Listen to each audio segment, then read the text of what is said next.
First, while driving forward, when the corner of the left A-pillar aligns with a straight line on the road, your vehicle is still about 50 centimeters away from that line. So if there is a pedestrian on the left side and their feet appear outside the A-pillar corner, you can pass safely.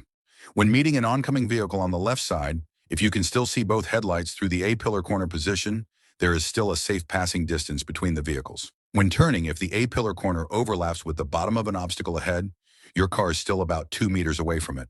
At this distance, even if you fully turn the steering wheel left or right, the front bumper will not scrape the obstacle.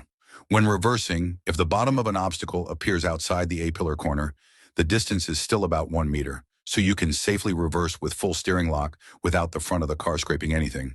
Second, when the far left edge of the steering wheel aligns with the road line, the left tire is exactly on that line. Likewise, when the far right edge of the steering wheel aligns with the line, the right tire is directly on it. So when passing through narrow roads or width barriers, if the obstacles on both sides remain outside the steering wheel area, the vehicle can pass safely without scraping. Third, the position about 2 fingers to the side of the steering wheel center represents the center of the vehicle.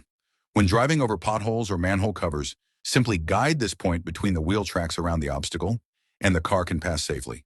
Fourth, if there are pedestrians or motorcycles on the right side, as long as they stay outside the extended line of the windshield wiper joint, you can safely pass them.